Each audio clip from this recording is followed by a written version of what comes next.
بسم اللہ الرحمن الرحیم۔ السلام علیکم۔ ایک لڑکی کی شادی ہوئی۔ شادی کی پہلی رات دلہا خانے کا بڑا سا تھال لیے کمرے میں داخل ہوا۔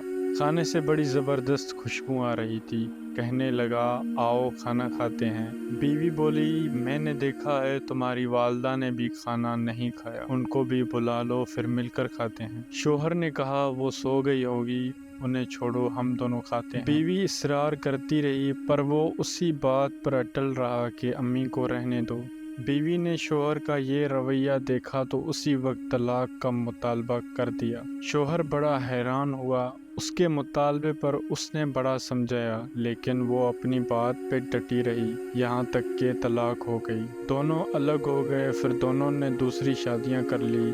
30-35 سال گزر گئے۔ عورت کے بیٹے ہوئے، بہت محبت کرنے والے، ماں کا خیال رکھنے والے، بہت آسودہ حال تھی وہ۔ اس نے ارادہ کیا کہ حج کرنا چاہیے۔ سفر کے دوران اس کے بیٹے اس سے کسی ملکہ کی طرح پیش آ رہے تھے، پاؤں زمین پر لگنے نہ دیتے تھے۔ صحرائی سفر تھا۔ راستے میں ایک آدمی پر نظر پڑی جو بہت بری حالت میں، بھوکا پیاسا، بال بکھیرے، کپڑے پرانے۔ اس عورت نے بیٹوں سے کہا، جاؤ دیکھو کون مسافر ہے، اسے اٹھاؤ، ہاتھ منہ دھلا کر کھانا کھلاؤ، پانی پلاؤ۔ چنانچہ بیٹے گئے، ماں نے جیسا کہا تھا ویسا کیا۔ عورت کی جب اس پر نظر پڑی تو جان گئی وہ اس کا پہلا شوہر تھا۔ کہنے لگی، یہ کیا کیا وقت نے تمہارے ساتھ؟ بولا، میری اولاد نے میرے ساتھ بھلائی نہیں کی۔ عورت کہنے لگی، کیوں کرتی؟ کہ تم نے والدین کے ساتھ برا سلوک کیا تھا۔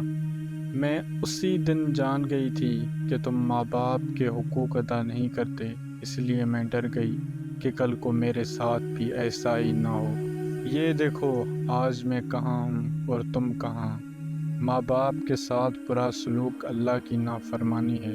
اگر اپنا بڑھاپا ہم شاندار گزارنا چاہتے ہیں تو والدین کے ساتھ شاندار سلوک کیجیے، کیونکہ یہ ایسا عمل ہے جس کا بدلہ دنیا میں ہی دے دیا جاتا ہے، خواہ اچھا ہو یا برا۔